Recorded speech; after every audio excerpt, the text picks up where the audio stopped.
Assalamualaikum warahmatullahi wabarakatuh. Menteri Pendidikan Dasar dan Menengah Abdul Mukti pada Rabu 13 November 2024 bertemu dengan Kapolri Listio Sigit Prabowo. Dalam pertemuan ini keduanya membahas kesepahaman guna menciptakan satuan pendidikan yang aman, nyaman, serta ramah.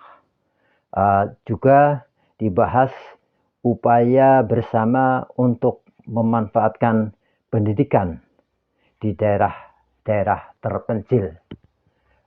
Mari kita ikuti bersama-sama keterangan pers yang disampaikan oleh Dikdasmen, Menteri Dikdasmen maksud saya, dan Kapolri Sigit Listio Prabowo setelah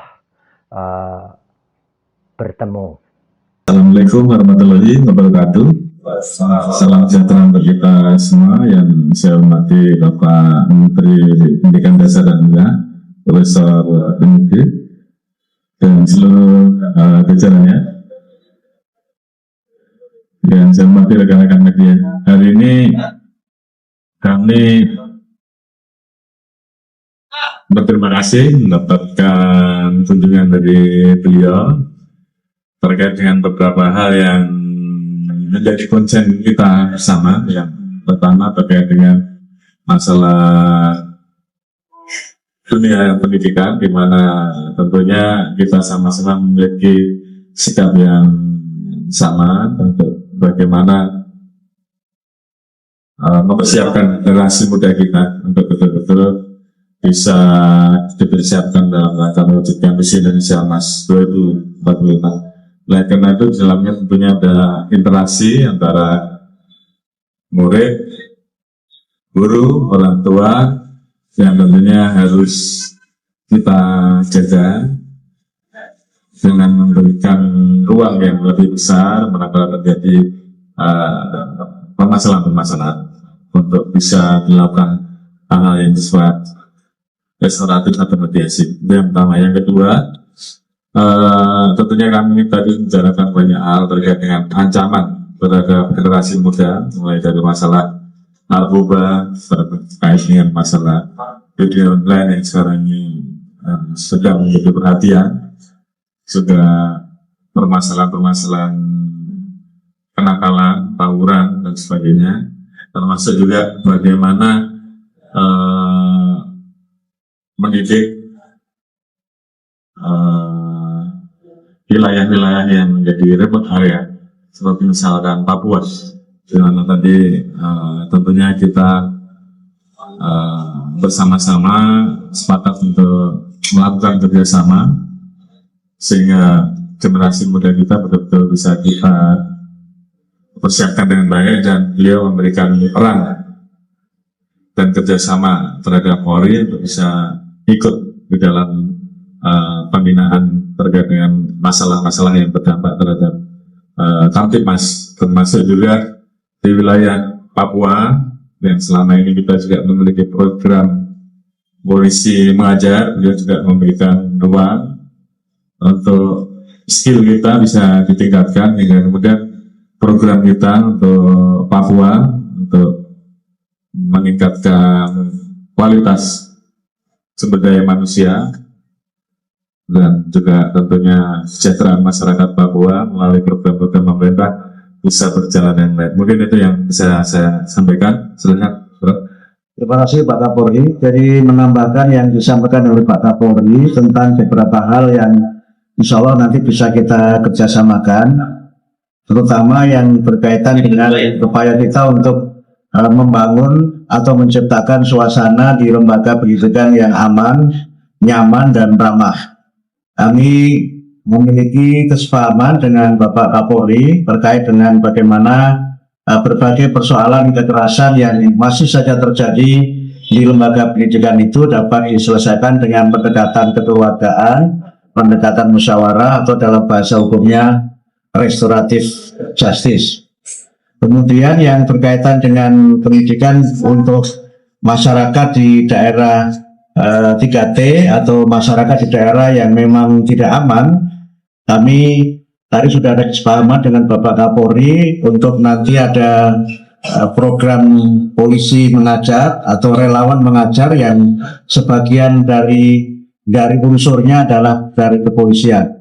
Jadi bagian dari komitmen kita untuk bagaimana memberikan layanan pendidikan untuk semua bagi siapapun anak-anak Indonesia dimanapun mereka berada.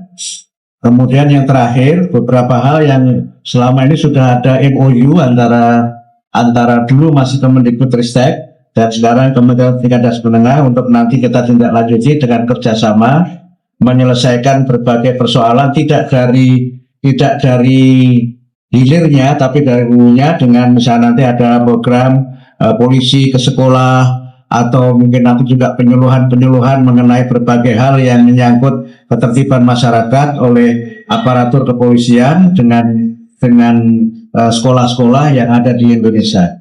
Tadi juga disampaikan beberapa gagasan untuk kegiatan pramuka dan termasuk dalamnya adalah pramuka Bayangkara, juga mungkin nanti coba kita eksplorasi untuk dihidupkan lagi, karena kepanduan pramuka dan juga kepanduan yang lainnya ini juga kita perlukan untuk membentuk jiwa Bayangkara dan juga sikap-sikap di kalangan para pelajar ini dengan kedisiplinan dan berbagai hal yang positif untuk masa depan mereka. Kami kira demikian beberapa hal yang tadi sudah kita bicarakan. Setelah ini nanti akan ada tindak lanjut dalam bentuk perjanjian kerjasama atau mungkin juga MOU, karena MOU yang lama sudah harus kita perbarui karena kementeriannya ganti begitu. Dan kemudian nanti perjanjian kerjasamanya akan lebih detail dibicarakan secara table to table antara Kementerian Pendidikan dan Menengah dengan Bapak Kapolri. Pertama terkait dengan program polisi, bagaimana polisi ikut dalam kegiatan mendidik ya, pertamanya di wilayah-wilayah seperti Papua yang tadi kita sampaikan. Nama kita sudah ada program polisi Piajar, polisi seperti mengajar. Biasanya itu dilakukan oleh anak-anak buah kita yang menjadi Babin Kamtimas atau menjadi anggota-anggota yang ada di wilayah Papua. Tadi sempat disampaikan bahwa kita saat ini sedang merekrut kurang lebih 2.600 orang asli Papua, yang tentunya ini akan sangat efektif apabila nanti pada saat mereka dikembalikan untuk berdinas di Papua, diberikan pembekalan untuk skill terkait dengan masalah bagaimana membantu program-program yang terkait dengan apa yang menjadi program dari Kementerian Pendidikan Dasar Negara dalam hal keterampilan mengajar. Ini tentunya mungkin akan bisa jauh lebih efektif, dan tempat sempat tadi kita diskusikan juga terkait dengan bagaimana penggunaan dana otonomi khusus yang bisa diarahkan untuk menjadi lebih tepat sasaran, karena memang di sana juga sebenarnya ada tenaga-tenaga pendidik dari orang asli Papua yang juga bisa dibiayai dengan biaya tersebut, sehingga kemudian bagaimana meningkatkan kualitas saudara-saudara kita terkait dengan masalah apa yang dibutuhkan itu betul-betul bisa berjalan. Kalau terkait dengan apa yang tadi disampaikan, tentunya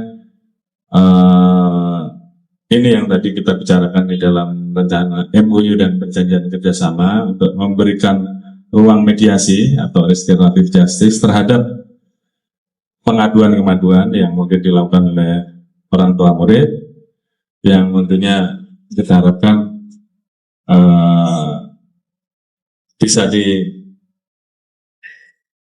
dimulai dengan proses mediasi terlebih dahulu, karena memang itu menjadi hal yang kita harapkan juga bisa membuat guru juga lebih nyaman terkait dengan program-program yang kaitannya dengan masalah pendisiplinan. Dan ini memang butuh sosialisasi pada saat siswa masuk, program pendisiplinannya seperti apa disampaikan ke orang tua murid, hingga kemudian sama-sama bisa saling memahami.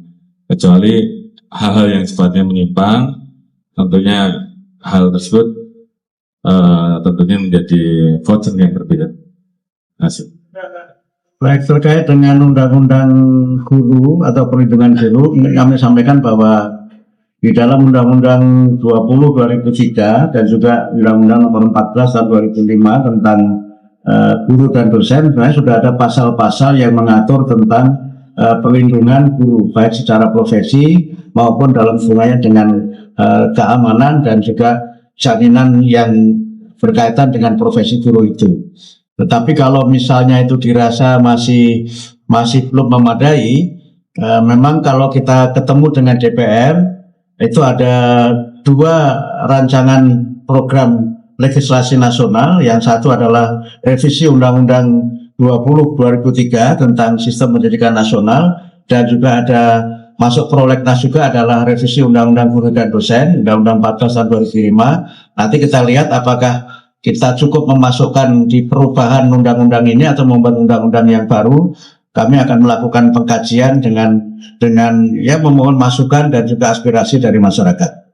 Tadi sudah kita bicarakan bahwa kita akan melakukan kerjasama, apakah itu dalam bentuk kurikulum atau ekstrakurikuler, untuk melibatkan Polri, memberikan sosialisasi terkait dengan masalah potensi-potensi kejahatan yang bisa menimpa anak-anak di dunia pendidikan.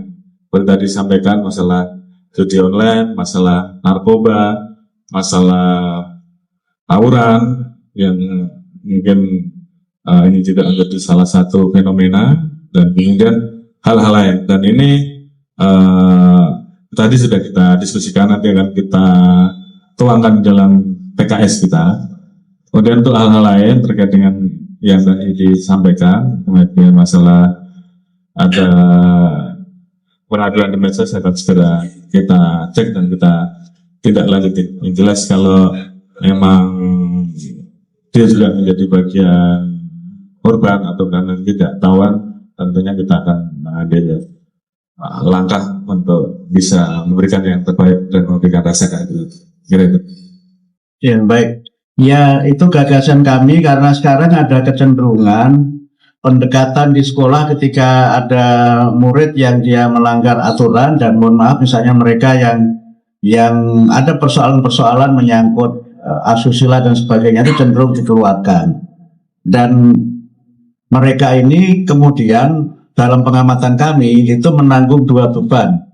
Pertama adalah beban karena dia sudah dikeluarkan dari sekolah, yang kedua adalah beban bahwa dia juga punya masalah dengan apa yang terjadi pada dirinya. Sehingga banyak kelompok-kelompok ini sebenarnya masih berusia muda, masih berusia remaja, dan masih dalam masa usia sekolah juga. Sehingga mereka ini tidak mendapatkan layanan pendidikan karena sekolah formal tidak bisa menerima.